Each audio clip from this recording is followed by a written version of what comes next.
In the past, I have listened to audiobooks in replacement of actually reading the book, and I admit that that was a mistake that I made personally. The guy whose idea was to make a podcast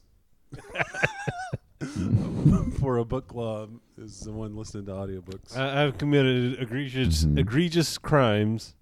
I have listened to audiobooks, and I've also suggested TV series as a book. Yeah. You are the weakest link. I apologize for those transgressions, and I'll try to keep it together. But you're not innocent. You did Lamb on the audiobook too. Audiobook for the Scarlet Letter. In Lamb a little bit. Not Lamb. Oh, you mean Lamb, the Gospel according to Bill? Christ. Look. Pal. Maybe a little bit.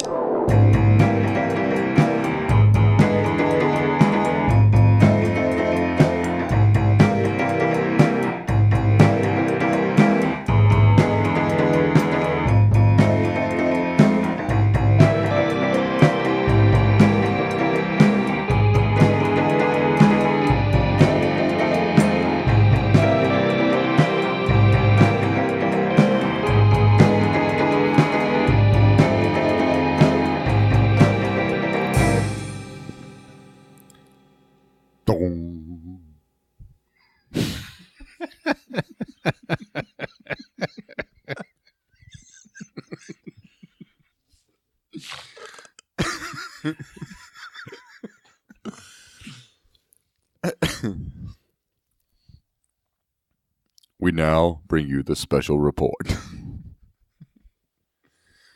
Hi, welcome to Book Club once again. It's good to have you here. But today we're gonna delve into something a little deeper here. I'm Elijah Crowder. I'm with my siblings. I am Dylan Crowder. I'm Ansel Crowder. I'm also with my siblings. Well, that's good. We're going to turn into a little book here, and this is going to be a little bit different from what we normally do here at bookclubcast.com. We've got some breaking information on the classic children's tale, which we feel is our moral obligation to bring directly to you, the parents, and the children of HMS listener. And we're going to start. I'd like Dylan here to give us a little clue of the author, Theodore Geisel, before we dissect one of his pertinent works. Dylan, go ahead. Okay, so here's the thing about Theodore Geisel, a.k.a. Dr. Seuss. This may or may not be common knowledge. I know, speaking about this off the air, Ansel wasn't quite aware of this. Theodore Geisel wasn't all cats and hats. He had a few problems, personal and some problematic things, and I just want to kind of bring this to light. Early in his career, he was a cartoonist, and his depictions of both Africans and Asians were very, very problematic. And seriously, I implore you, Google. I believe the product was Flit. It was like a mosquito spray. And really, for the time, it wasn't anything unheard of. I mean, depictions of Africans are pretty awful during this time, the early 1900s.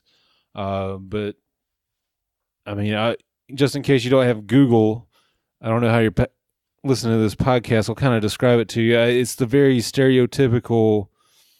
I don't think I want to describe it. So yeah, just go to Google and look up his Flit ads. And there was one in particular. I'm on Flit right now. I'll describe it. I'll go where you fear to tread. I don't see anything wrong with this. It's a hold on. Maybe it's because it's pixelated and I can't really see what's going on. Is that Hitler on a tightrope? Is that Hitler? That's not what I'm talking. Is Hitler an African? No. Nope. I don't see any flit ads with any. Okay, let me. Oh, You got it? I got one. Yeah. That's not good flit. So you wanna describe what you see there? This is very racist. It looks like an actor with blackface. Yeah. That's a good way to describe it. Yeah, like a Dr. Seuss Let me version of see an the actor one with that you're blackface. talking about. Yeah, that's not even the worst one that I've seen. What exactly are we googling? Like racist flit? I just did Dr. Seuss flit. Seuss racist. Flit. Dr. Seuss flit. It's FLIT. Oh my goodness! Like so here's one there. That's what I'm looking at. Yeah. And I mean these are African tribesmen, and here's one that's depicting some Asian Americans. This is during the World War II.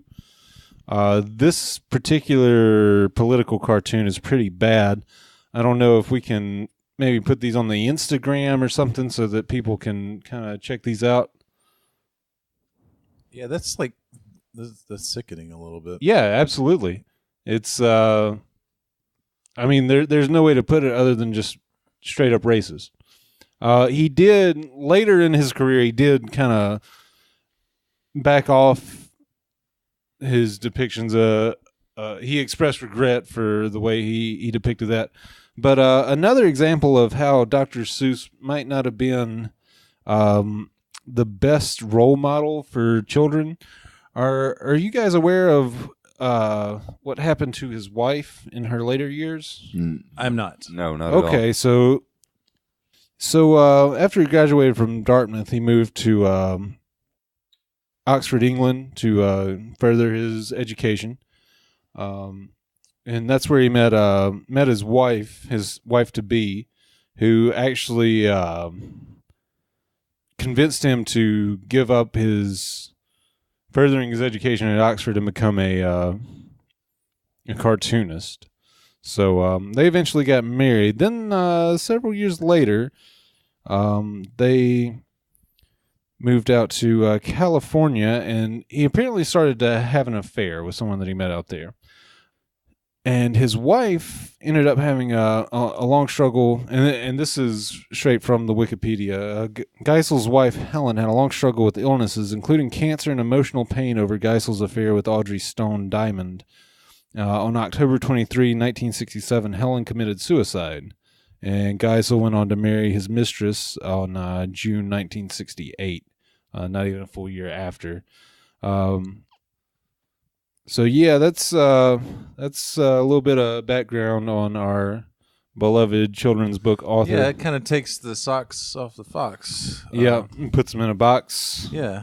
And It's definitely turning my egg green. Yeah. Yeah.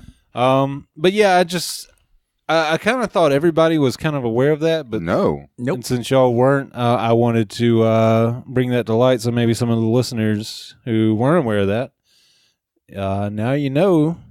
And I kind of want to tie that into having a discussion about. I don't want to steal your conch. I know you've got a lot planned. When we're recording this, we're kind of in the midst of this Me Too movement with various people having to face these allegations of really, really bad behavior, particularly sexual assault. And I kind of want to tie, Theodore Geisel's transgressions and into that, and kind of get your ideas on separating. Like, can you separate the art from a person, or I don't know. Like I see what you're saying. Can you separate their deeds from their transgressions? Right. Interesting. Well, and thank you, Dylan. This is the kind of hard-hitting investigative journalism you'll only find here at bookclubcast.com. Moving on, Ansel, anything you want to open with? No, I'm kind of reeling from hearing about Dr. Seuss doing these sorts of things. I don't know what to say. I'm a little bit shaken. So Yeah, we'll see about if we can get the pictures on the Instagram. don't want to put them on. I don't want That to. may be just- legalese might be a Okay. problem with that, but you can just do Google. a Google image search for. I did Dr. Seuss racist. Yeah, and I just did flit, FLIT, racist, and you'll pull up a ton of images of African tribals painted or drawn, very Seussian, but also very racistly, which is not a word, but yeah, Well, I mean, he was all about making up words, so. yeah. It's very racistly. Check it, you will see. Moving on, I have chosen one book in particular. And I want you guys to chime in if you think I'm just really digging too deep into this. But we grew up with this book, and I bought it for my daughter. And while reading it, I realized that not only is it a very disturbing piece of capitalist propaganda, but it also, in several instances, promotes slavery. And if you will indulge me, we'll go into this together. And I'm glad to be bringing this to you before any further damage can be done. But let's get started. You're not at all unfamiliar with One Fish, Two Fish? Not at all. Red fish, blue fish is the full. One fish, two fish, and then parentheses. No, there's no parentheses. Just one fish, two fish. It's one fish, two fish, red fish, blue fish, the gospel according to Bev, Christ's childhood pal. I can read it all by myself. Beginner book. And it starts off innocently enough. We have one fish, two fish, the red fish, the blue fish. This is, it doesn't get anything. But right off the bat, he goes into black fish, blue fish, old fish, new fish. And I find that to be, already he's pointing out differences and sequestering populations of fish here. But then the very next line is, this one has a little star. And this one has a little car. Now, publication year-wise, I'm not sure when this is. 1960. You're in the middle of the Red Scare. This one has a little star. He's not fooling me by making it a blue star. What do you think? I mean, he's a yellow fish with a blue star. I don't know. He looks happy and well fed, so I don't see how that's. Well, it's in context. The fish directly below is white, and he has a little car. So already you're keeping up with the Joneses here. The one with the star has nothing on him whatsoever. This one has a little car. He's white. You're right about that. Right? The one has a star and the other has a car. Now this is just on the opening 2 pages. What I'm prepared to do now is to blow your mind. We'll skip ahead a little bit here. It's not very pertinent to go into some are thin and some are fat. There's nothing wrong with that. And I'd like to think that he's just reaching for rhymes here, but I find a really hard time doing that. I do feel like I ought to come clean though. I didn't actually read this. Well, I just listened to the audiobook and like seeing it is like, wow, I really missed out. And so I'm appreciating the you sort of going through it page by page. It's really nice. Yeah, I'm skipping over things. You can dig deeper and find your own. There's a lot of material here to go through, and we really honestly don't have time in a podcast such as this. But we get to the man who's counting his fingers, and already he has 11. Now, 10 fingers is enough for most people, and I find in this day and age when it's hard to get by that this is sort of flouting and down at the bottom, 11 fingers. This is something new. I wish I had 11 too. And already we're getting into this thing of the fish has a star. Another has a car. This guy has 11 fingers. I've only got 10. It's kind of ingraining in the youth that quest for more that is inherent in capitalism. Exactly. I find that to be true. What do you think, Ansel? I'm thinking like, I don't know. Kids like to see stuff that's, they like to identify differences. They like the game where you put the shapes and the the little table with the shapes punched out. Round Right. peg, square hole. Yeah. So that's not like but I mean that's just something that they enjoy doing. And that's kind of like they're identifying the round pegs and square holes. I think it's just more for children to just identify differences. Yeah, that's is what you're I'm that's what I'm. I mean, I'm no. So, not saying that I agree. Just kind of finish your point. It's kind of like to help kids learn how to read by using all these different words. Yeah, that's kind of where I'm going with that. Like, I'm not like I can't play 4D mind chess, but that's what it seems like to me. Well, we'll go on and see what you think later on.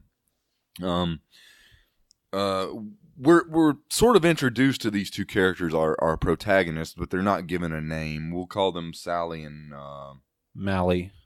All right, Sally and Mally, little boy and little girl, and they want to tell us about Whomp. What about Lou and Sue for the names of the characters? Any particular reason for that's Lou too, and like, Sue? that's too much like in the Grinch, the Who's, Cindy Lou Who. Well, my thing is like Mally's not a name, so let's do Sally and Wally. Wally is a name. That doesn't rhyme though. But it looks like it rhymes. Cindy and Bindi. Is Bindi a name? Is that in India, maybe. Hindu name? Yeah. Okay. Carry on, my wayward son. For lack of a better name, we'll call them Jack and Jill. And Jack and Jill, they want to tell us about riding a whomp, and they ask quite bluntly to the reader, "Did you ever ride a whomp?" Now, a whomp is an endangered species, as we all know. Even the 7-hump whomp. If these kids can afford a whomp, already we're getting into some pretty deep lifestyles of the rich and famous, and then this is intended for small children. I don't know if it's sending the right message, but they go even further and talk about Mr. Gump. Now, this is not the Mr. Gump that most millennials will be familiar with. No, I don't think millennials are really familiar with. That's Mr. a Gen Gump. X thing, buddy. Yeah. It's just you. Really? Yep. Oh, okay. Well, I guess am I Gen Y? I don't know. Gen Z? why not? Generation Next? Wasn't that like a Pepsi slogan? I was It thinking was. it was like a Mountain Dew or something. It was. And they didn't make it. They died of diabetes. All right. We know a man called Mr. Gump. Mr. Gump has a 7-hump whomp. So if you like to go bump, just jump on the hump of the whomp of Gump. See, See, first of all, that's this is blatantly like sexual. Like disgust. It's Like, like Fergie, our like, kids are. Yes, my Gump. my lovely lady whomps. Check it out. Let me do it in Fergie style. All right. Bump. Did you ever ride a whomp? We have a whomp with just one hump. But we know a man called Mr. Gump. Mr. Gump has a 7-hump whomp. So this is bad. No, it's good. If you like to go bump, just jump on the hump at the whomp of Gump. Check it out. Check it out. So yeah, and I think that does kind of tie into the point you're trying to make is what sells. It's sex.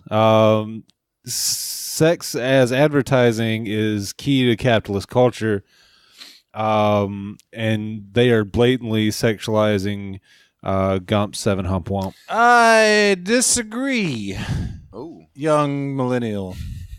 I think it's first of all, what's the most awesome animal to a youngster? Camel. But they only have one hump. Like maybe two if you're lucky. But I mean, come on, one hump usually. So what Dr. Seuss did, Theodore Geisel, he recognized that. Oh yeah, everybody loves the camel. These youngsters love their camels, and he just sort of took that part of the camel that they love, because the camel without a hump is just a horse. He he fixed the problem with the camel for the kids. He did it for the kids. It's a kids thing, guys. Well, see, I'd like to believe that, but you have to take into context once again. This is 1960. This is the pinnacle of the Red Scare. Anything communist or sharing is bad. In fact, I'm surprised Mr. Gump is letting these little bastards on his wump in this book. But already he's a sicko. Well, if what you're saying holds a little bit of truth, then yeah, he's got other problems. I like did you guys play Final Fantasy X or no? Nope. All right, No. never mind. No. Okay. Moving on. Is there a 7-hump chocobo? There's a shoe puff, and it's kind of like the same thing. You have to get the shoe puff to go across the desert or something like that. And it's like a shoe puff, like shoe puff hump. This is also Chicken you say it's very blatantly. I don't find it to be as blatantly selling sex as much as knowing that the 1960s you're really also in the pinnacle of subliminal messaging, and so I think many adults would purchase this for their children, not really knowing why. Yeah, I think like adults reading the book, it's like, have you ever read One Fish on Weed? Because I mean, this would be fun to read, like. Because there was no stigma attached to it at the time. None whatsoever. Everybody was doing it. I find nothing fun in it. In fact, it goes even further. The next page is a guy with a broken bed. So you've got this dichotomy. What he has, this guy has nothing. Then we get to some more disturbing stuff. They say we like our bike. It is made for 3. Our Mike sits up in back, you see. Not Mike. Our Mike, okay? Expressing ownership of a person. Expressing ownership of a person, or it's humanoid, and it has the name Mike tattooed on its chest. Who tattooed Mike on his chest? We like our Mike, and this is why Mike does all the work when the hills get high. This is severely disturbing. Yeah. Okay. Yeah. You're winning me over. All right. Yeah. We've gone from this one has a little star as a communist to this one has a little car. Now we also wearing yellow. I don't know what that has to do with the communists wearing yellow, but we It's virtue signaling. We have a Mike, and Mike does all the work for us. Now this is a theme that will get increasingly worse, and I don't want to bore you with this, so we'll go on further. We then go further on. There's several things in here. Some of them having to do with socialized medicine. One has a bird in his ear, and he just waits until it comes out. Yeah. Showing basically Canadian healthcare as far as all Americans understand Canadian healthcare. You just wait till the tumor falls out or you die. Then we come back. My hat is old, teeth are gold. This guy is standing on his head, but he still hasn't lost any of his possessions, and that's all he has to tell you is everything that he has. So again, crony capitalism. Yep. We took a look. We saw a nook, and this is where we get into just frivolous spending, which is what we need to bolster the American economy. Without frivolous spending, we're a failing service economy, and I think Breitbart points that out better than anyone. I wouldn't know, to be honest with you. Yeah, you gotta expand your horizons. We took a look and we saw. All right, just so we're clear on you couldn't let that one go. No, it's not that. I'm just like your character, the character you're playing right now. What are you for? I am for pointing out the systematic influence that Dr. Seuss, a.k.a. Theodore Geisel, Okay. this womanizing, racist, So pederast. you're annoyed that he's propagandizing capitalism. Capitalism. You're taking the stance of socialism good, capitalism He is promoting capitalism to the point of slave ownership. bad. Okay. And I think it's clearly All presented. right, that's fine. But Yeah. your character is also a proponent of Breitbart, and I was just confused a little bit. I was like, okay, this is like. Can you show me where Breitbart has like openly come out in favor of slavery? I could probably show you that. All right, well, that's for another episode. We see the Nook with a cookbook on a hook, and the Nook with the cookbook on a hook is a problem because inherently Nooks can't read, so Nooks can't cook. So what good to a Nook is a hook cookbook? Check it out. This is a question that's presented in this book. And yeah, he's bought this cookbook. I mean, this is frivolous spending. This is encouraging our children to buy Legos that they can't read the instructions for. What say you? I think the logic is kind of bad from Mr. Seuss. Just because someone can't read doesn't mean that they can't cook. Checkmate, Dr. Seuss. That's good. I hadn't thought of that. Have you ever tried to cook without a cook? No. You ever tried to cook on Wii? Have you ever? Did you say ennui? Oh, I have tried this. Just depressing. Makes it worse. a few pages on, we come straight to an advertisement, okay? And then I'm almost done. Then I'll pass it on, and you guys can tell me what you find. Maybe I've missed some things. Jack and Jill have a Zans, and they've also tattooed this poor creature's name on its chest. And it says, "We have this guy. We have to open cans, and that's why we have a Zans." Now, a Zans, if you've never seen one, looks a lot like a llama with hypertension and alopecia around the face. But it has antlers that are perfect for opening cans. But it becomes a blatant advertisement. Jack or Jill, one or the other, says, "A Zans for cans is very good. Have you a Zans for cans? You should." What do you guys think there? I mean, are we already at the point of advertising creatures as Commodities? yeah? Yeah, I mean, absolutely. I can see where you're coming from. There might be something to this thing you're spending, Elijah. I never. I don't know, but I think. Yeah, I mean, I would like it. I mean, Zans for cans. Yeah. Oh yes. You would have a Zans. For cans, yes. And I mean, that's the thing. It's also an endangered species, and this is not something that the middle-class worker of America can afford in this day and age. I mean, we're trying to put our kids through college. Well, I mean, simply the thought of there actually being a middle class is preposterous. This is true. Well, and I think now we're getting to the root of why that is. Because the very next page, again, we have Jack, and Jack is physically accosting an animal. He's named this animal Gox, and once again, this little bastard has tattooed the name of this poor creature across its chest. Now, what they do is they have boxing gloves, and apparently Jack likes to beat this innocent creature.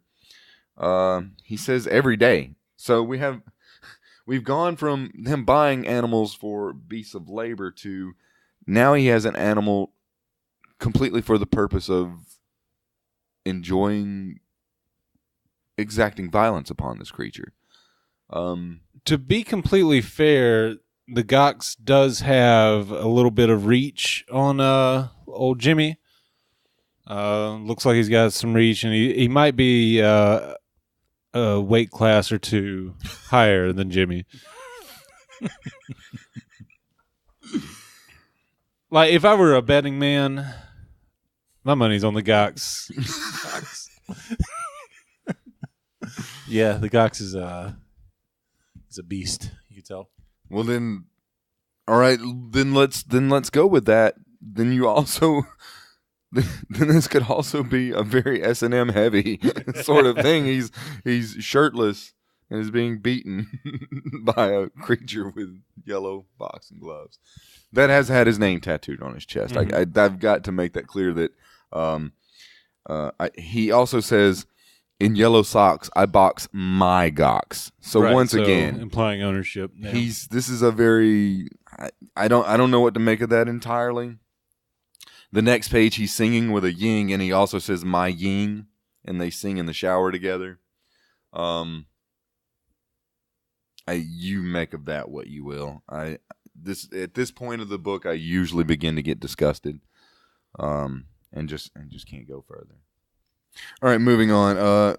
Mr. Geisel would like you to think that this is all just fun and games. He says, from near to far, here to there, funny things are everywhere. And at this point, I'm not finding it funny anymore. I don't know about you guys. There's once again another stab at socialized medicine. They have the Zeds, and the Zeds are these small pets that are standing in a long queue to have their hair cut by this disheveled employee. Their hair grows so fast, they say they need a haircut every day, and this line is excruciatingly long. If you're reading along at home, this is a blatant swipe at socialized medicine once again.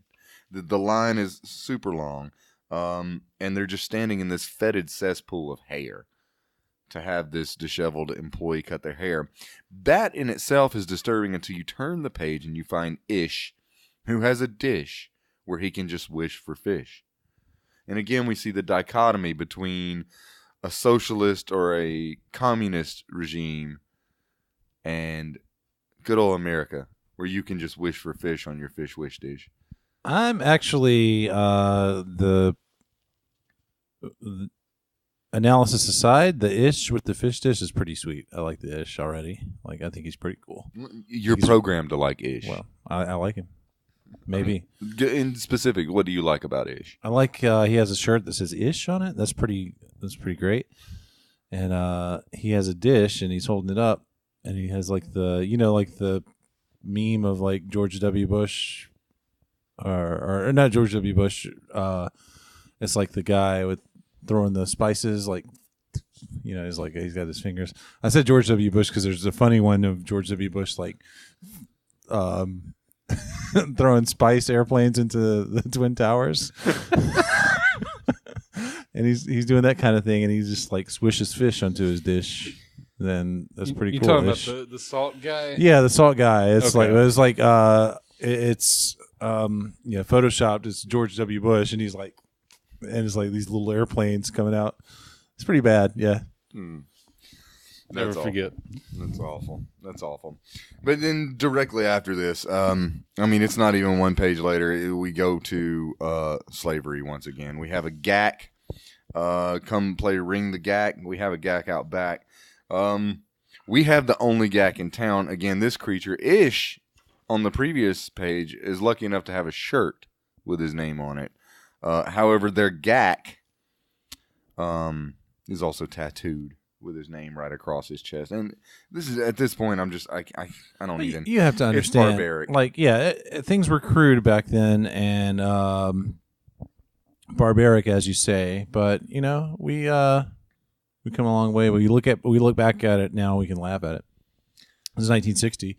Lots happened since then. Sexual revolution, sex, drugs, and rock and roll. We can't. We're not used to seeing a world. We have no connection to the world in which this was written, and that's okay. Well, I mean, but I think it's also important that we point this out so it protects children in the future. That you really need to look more closely at children's books. You can see on the very next page they find a man in the park and they take him home. She says, "Look what we found in the park in the dark. We'll take him home and call him Clark." They put the poor man in a jar and they drag him out. I can't do this anymore, guys. I just can't. It's disgusting to me the way in which slavery is portrayed and portrayed as a capitalist ideal. That you can just take creatures home and tattoo your name on them and throw rings on their antlers, or find a man sleeping in the park and put him in a jar and give him a new name. Luckily, it doesn't show them tattooing Clark, but you know it's coming. Jack and Jill are which we don't know if that's their name. Their names have been hidden to protect them, but We don't know if that's somebody has to take over. I can't go any further with this. You're having a hard disgusting. time. It's disgusting. Let's say if you were to read it backwards, and instead of the ish making fish appear on his dish, instead of the gawks boxing in the socks. Let's say like all of that stuff happened in reverse. All right, so let's say that they take the Clark back to the park. Would it make you happy, or are you just are you projecting your own rage and insecurity onto this? It was clearly totally capitalist anti-communist propaganda with racism. But in addition to that, you think maybe you're being a little too hard on Theodore Geisel? Is it possible? Anything's possible. I'd be a fool to say that couldn't be the case. However, I think the book speaks for itself, and I think it speaks highly in the direction that I'm saying it speaks. But perhaps I'm wrong. I'm not going to say you're wrong. I'm not going to go that far, but I think you're missing the real point. And I do agree with you that this book is disgusting. It's like I hinted at it a little bit earlier, but let me just show you just how like our kids are reading this. People, think of the children, okay? The children. Now I'm going to go back to the very beginning. One fish. That's okay. Two fish, red fish, blue fish. He doesn't say anything about what he's doing with these fish. But as we all know, there are plenty of fish in the sea. And he doesn't discriminate black fish, blue fish, old fish, new fish. Disgusting. Disgusting. This one has a little star. This one has a little car. Say, what a lot of fish there are in the sea. And some are red and some are blue. Some are old, some are new. Some are sad and some are glad. And some are very, very bad. Come on, Seuss. Keep it in your pants. Why are they sad and glad and bad? I do not know. Go ask your dad. Like there's some real there's some real creepy. I think this might be like Illuminati Comet Pizza stuff here. Some are thin, some are fat. Big issues need love too. The fat one has a yellow hat. As in a Jimmy hat, perhaps.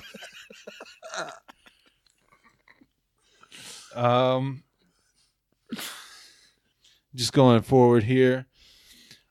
We see them come. We see them go. This is no laughing matter. Some are fast and some are slow. Some are high. They're on drugs too. They're having sex and they're on drugs. Dark-sided. It's dark. It is dark-sided. Say, look at his fingers. 1, 2, 3. Where are these fingers going, people? Wake up, sheeple. He goes on to say 11. This is something new. I wish I had 11 too. I bet you do. And we've already talked about Gump's Bumps, but with the information I've armed you with already, let me just revisit Mr. Gump's Bumps. Bump, bump, bump. Did you ever ride a wump? We have a wump with just one hump, but we know a man called Mr. Gump. Mr. Gump has a 7-hump wump. So if you like to go bump, bump, just jump on the hump of the wump of Gump. Yeah, this is nasty. This is disgusting. I'm convinced, Dylan. Yeah. I didn't see this facet of it before, but Well, that's because Just on my Marxist training. basically, yeah. I mean, it doesn't necessarily negate what you're saying. Right. Because, I think this is a whole nother earlier, layer. This is like a 7-layer sin burrito, man. It's Jeez. Yeah. It's Seuss was DTF, big time.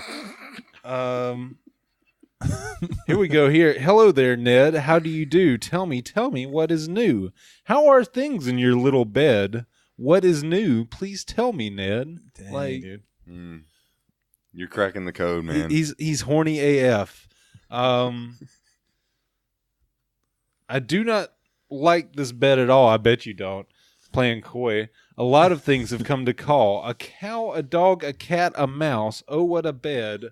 Oh, what a house. Like, we're getting into some bestiality.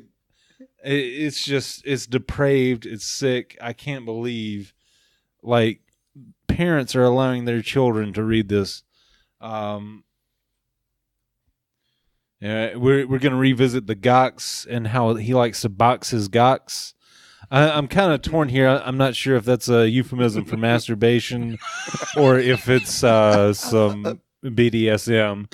Either way, it's disgusting, and our children should not be reading this.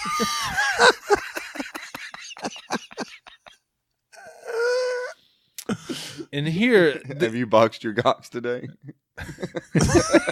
Isn't that like the McDonald's jingle? I'm loving it. Have you boxed your Gox today? And he's boxing his Gox into his yellow socks. The yellow socks. Yep. Moving forward, this one I think is called a yink. He likes to wink. He likes to drink. He likes to drink and drink and drink. The thing he likes to drink is ink. The ink he likes to drink is pink. He likes to wink and drink pink ink. You connect the dots. Actually, I've got them connected, but I just want to see if you're connecting the same ones I'm connecting. Could you connect those dots and compare? Let's compare dots. He likes to drink pink ink. Those are. It's like winking. Got you. 100%. All right. I don't think we can discuss that further. Here we go. How about this for these depraved youngsters? Who is this pet? Obviously, that's, some submissive dominance. Yeah. Say he is wet. You never yet. You never yet met a pet, I bet, as wet as they let this wet pet get. Gross, gross, gross. Oh, man. I mean, it goes on and on. There's no end to the depravity of this book. It's sinful. It's shameful, and this is why God has left America. This is why we're falling behind. Is because this disgusting sex book by Theodore Geisel. He's a disgusting sex pervert, and our children should not read his books. Don't even get me started on the Cat in the Hat. Wow. Both of you guys. Very eye-opening. Yeah, both of you guys have convinced me. I always thought it was a children's book to teach colors and like numbers. It's what they want you to think. Like Yeah. Discrete concepts. Mm-hmm. But yeah, I think you both are onto something huge, and I don't think.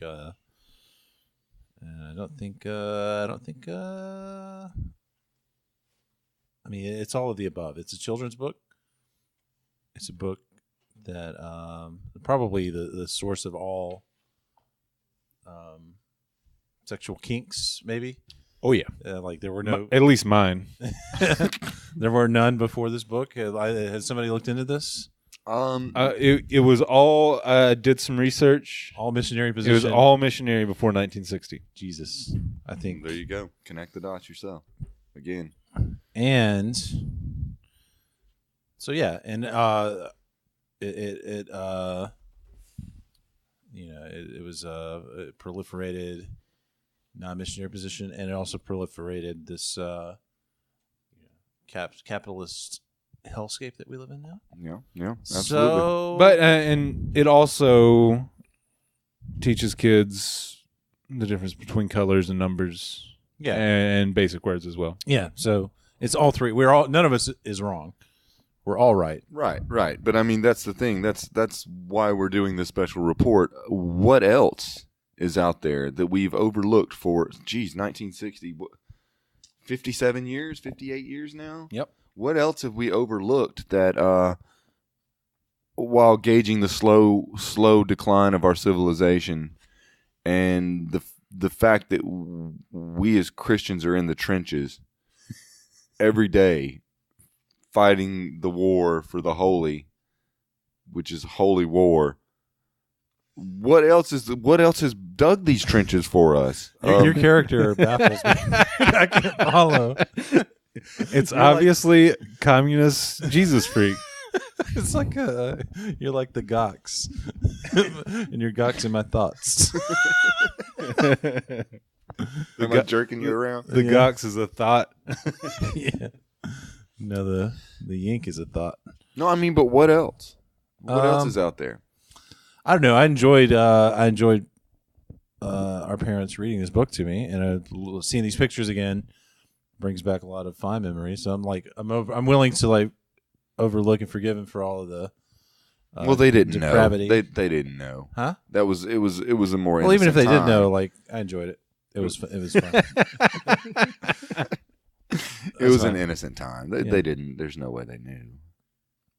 This guy though, he's a. The wet pet. Oh yeah! Oh my god! The wet pet's a bit disturbing. He Well, has a condom on his head. Well, he's shaped like a penis. Can we say that? I'm going to pray real hard for. I'm going to put Dr. Seuss on my prayer list. Did he have any? Did he have any racist drawings in any of his actual novels, or not novels? These are not novels.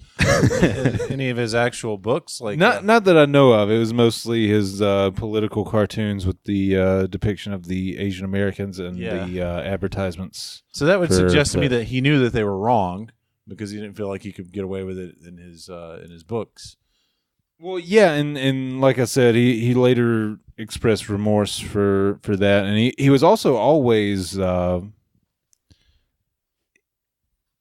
he didn't tolerate anti-Semitism during the 30s and 40s, and he was very, very critical of fascists in America at that time. So yeah, he wasn't all bad, but those pictures are bad. They are bad. They're problematic, even. Problematic, yeah. So let's revisit this then, and I think this is a good place for it as any. Ansel. Elijah. Earlier, Dylan spoke about with the current movements going on. How do you separate the artist from the heathen monster that is in all artists? That's a good question. Do you separate the art and the heathen? It's hard for me to separate the art and the artist. I'm not gonna lie. I'm gonna be real right now. As far as the Me Too movement goes and all the sexual harassment stuff that's come out, the one where I was like, oh man, I really liked what he did is Louis C.K. Yeah, sure. Yeah, okay. Harvey Weinstein, I'd take it or leave it. Whatever, yeah. Don't Whatever. really care.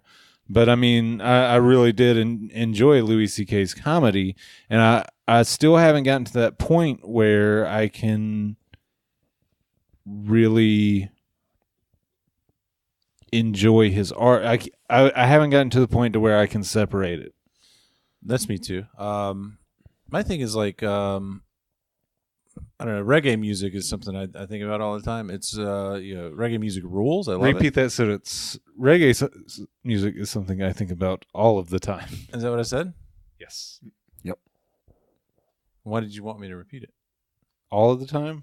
You're always... No, that's is not that true. Is that why you like walk in a syncopated manner? No, I meant like when thinking about like art versus artist stuff. I always come back to to reggae. It's not that I think about. It's not my favorite genre.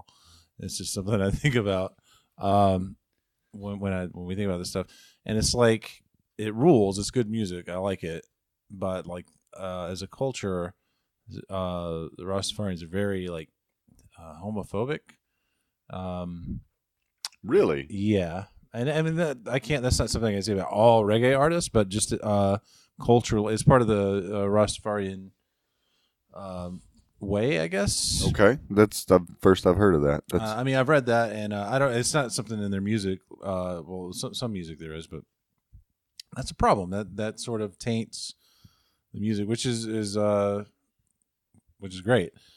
Music is not their attitude. So that's really hard. I can't. It always like leaches into my enjoyment of it. Same with, we did J.D. Salinger. It's hard to really put that up on a pedestal too high. Well, it's easier to do that when it sucks.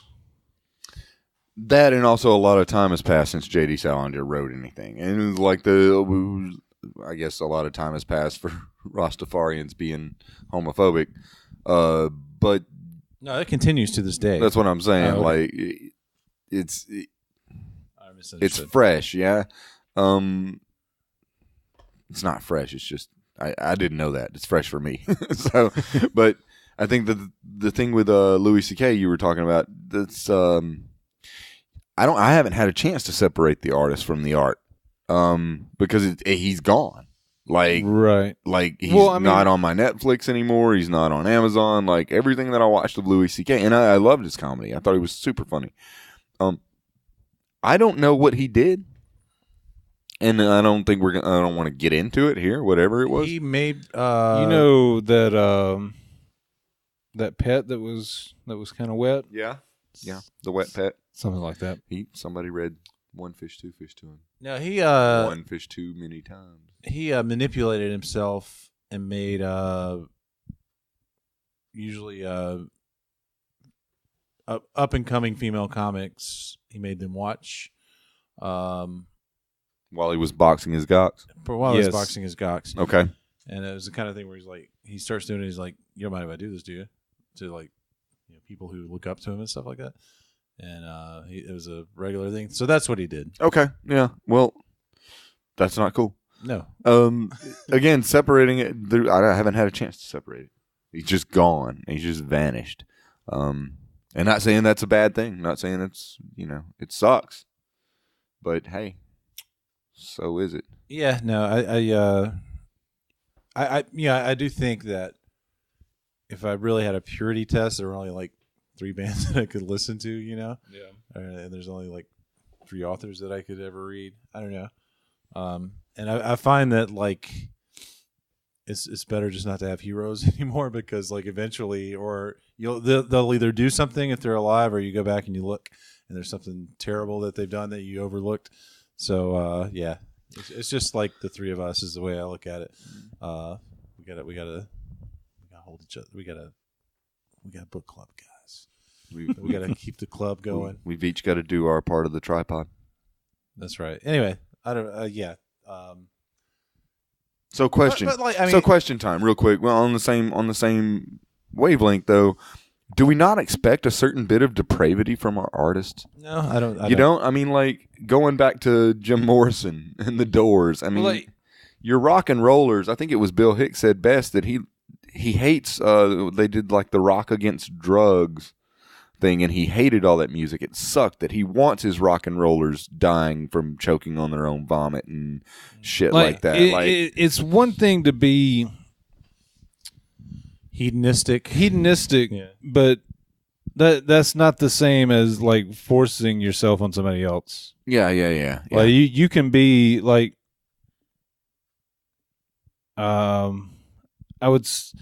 I hesitate to name anyone because, like, in a week it's going to come out that they raped somebody. Safe. Yeah, but I mean, somebody that does drugs, parties hard, like an Andrew WK, for example, somebody who likes to party hard. Yeah, certainly. They can party hard and they can rock. and that's okay. But when you start to infringe on other people's kind of personal space and beyond, well, but no, like what I'm getting at is personal space and beyond. To personal space and beyond. What I'm getting at though is it's one thing to party, and it's another thing entirely to sexually assault someone. Yeah, you fair enough. That's a stretch, but yeah. You can party without sexually assaulting someone.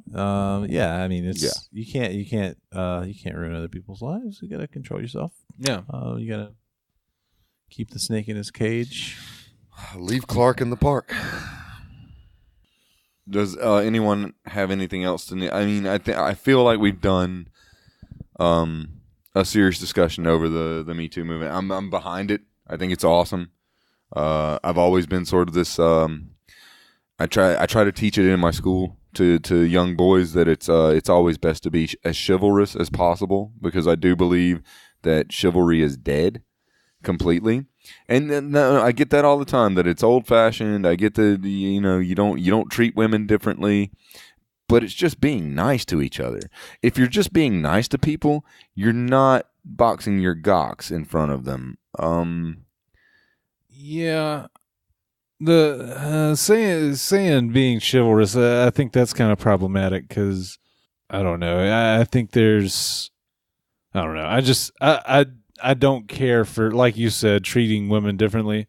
I think it's really condescending to whenever I see someone like open doors for women. Like, and I might be totally off base. Like, I know some women enjoy that, and if you do, that's cool. But it's just weird. It's condescending to, open doors and pull out chairs, and it's just antiquated bullshit rules instituted by the bourgeoisie.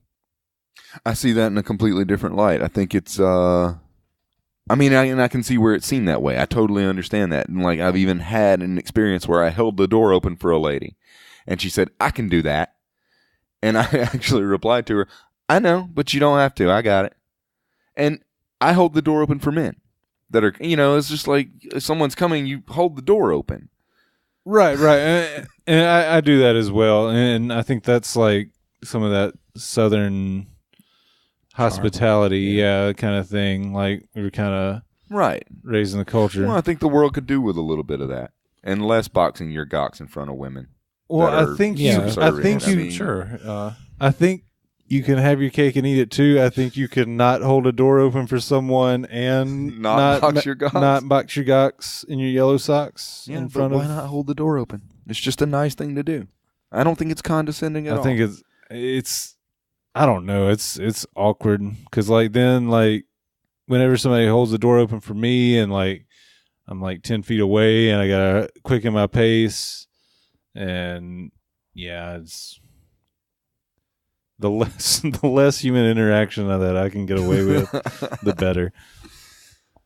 Well, Dylan, you said the less human interaction, the better. And on that note, I think it's time to wrap it up. We're not giving ratings for this capitalist, sex-filled romp piece of just shit. It's a piece of shit. Okay, I'm gonna ratings.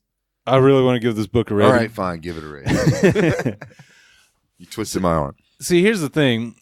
We were all joking around earlier, having a good time, having these bonkers observations about a children's book that is obviously benign, and it does help kids read good and do other things good. Here's the thing, though. What Elijah and I did, taking these things and kind of reading more into it than what is there, it can be done with any text at any time. And just a real quick story here. In college, I was an English major, and I up until that time, I always had a book in hand. I was always reading something until I got to my junior year as an English major and took an advanced composition class. An English major had taken? Until I don't think that's what I said, but He said had taken. He said till I took, but it sounded like he hesitated there and said had took. He said until I had taken. That's what you said. Don't shook at them. Sorry. all right. So until my junior year, where I was enrolled in a class of academic achievement, which was entitled Advanced Composition. Basically, it was this. It was taking stories and just having a feminist perspective, having a communist perspective. And we got to A Christmas Carol by Charles Dickens.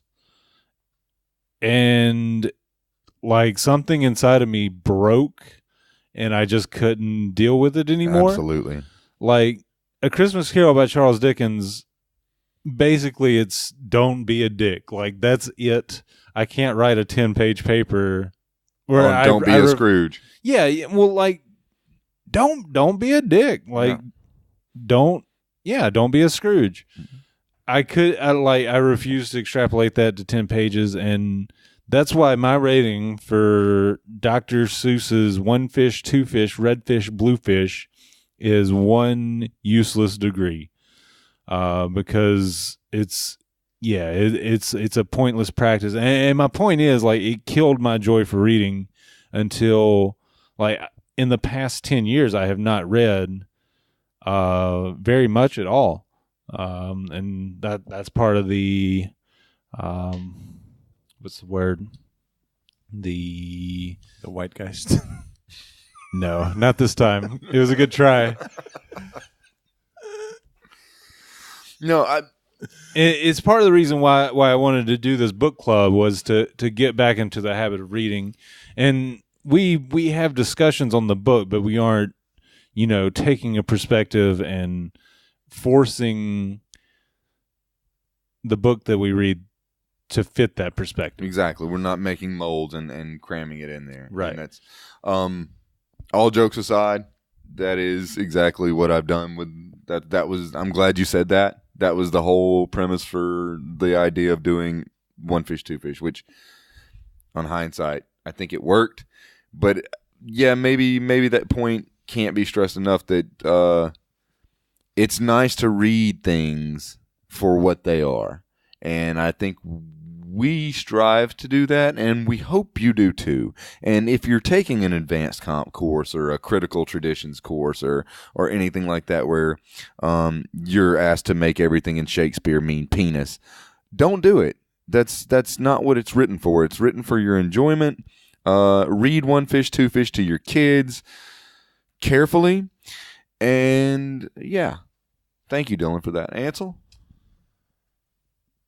You guys, I enjoyed book clubbing with you guys, and I had a good time. Thank you for doing this. All right, it's been good. It's been fun. I'm not giving a rating. Ansel, do you want to give it a rating? I was actually thinking of ratings just now, and I'm going to. I'll tell you what. I'm going to. I'm tired. We've recorded 3 episodes of Book Club, and it's taken a lot out of me. I'm tired, so I'm gonna like leave a blank here, and I'm gonna come back later and overdub a rating. So I give One Fish, Two Fish, Red Fish, Blue Fish by Dr. Seuss. Insert rating here. And I think he earned it. And I see what you did there. That's very good. Yeah, well, insert witty for affirmation here. And all right. And so I mean, it's well earned. And I'm glad. If I had more, I would give him more. But I only have insert number of rating things you have here. All right. I think that about does it for Clubbing One Fish, Two Fish as the capitalist slave promoting sex toy piece of garbage filth it is. And we hope you've gleaned something from this. I'm going to pass the conch to Dylan. It's time for that passing of that conch that we do here on the Book Club, the podcast. Before I pass the conch, I want to say thanks for tuning in and listening to us bullshit for a little while. Dylan, here's this conch. All right, thank you so much for this lovely piece of shell. All right, so real quick story on my next pick. Ansel and I, not too long ago, went and saw a very fine concert by one Open Mike Eagle. If you haven't listened to Brick Body Kids Still Daydream, it's my album of 2017. One of my favorite hip hop albums, if not my favorite hip hop album, and one of my favorite albums, period, of all time. After the show, Open Mike was running his own merch table. Ansel was in line to get a vinyl. I did not want a vinyl. There were some people taking selfies with Mike.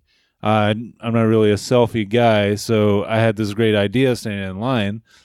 This is a bright guy. Let me get a book suggestion.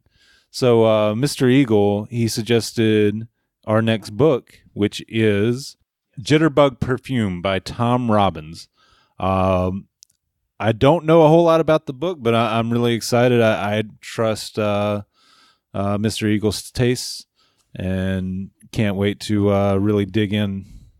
But seriously, listen to Brick Body Kids Still Daydream. Can't recommend that enough. Okay, and also listen to Book Club on bookclubcast.com and we're on Facebook and Twitter and Reddit, and just Google Book Club Cast. You're grown-ups. You know how to find things on the internet. You can do this. But do go to Apple Podcasts and give us a rating. Five stars is fine. The stars don't matter. Yeah, you don't have to give more than that. But in the comments, just give us a rating. If we're 5 boxes, if we're 5 yellow socks, or even if you don't want to leave a rating, that's fine. If you want us to club a book that you like, just comment. We'll stop what we're doing. We'll drop everything immediately. And we will do that book because that'll be fun because we would like to bring y'all into the club. Absolutely. And if there's any obvious subversive elements of One Fish, Two Fish that we might have missed, make sure to tweet those at us. Or any other episode, if there's a very clear point that we whiffed on, tweet at us. Let us know. We're always looking to improve our clubbing abilities. And we're always available to you, the HMS listener. I'm not. Yeah. 2/3 of us are always. Well, 2/3 of us will be normally available. I mean, it's like a Monty Python joke, isn't it? Like, no, we're all willing to give our lives. Well, not me.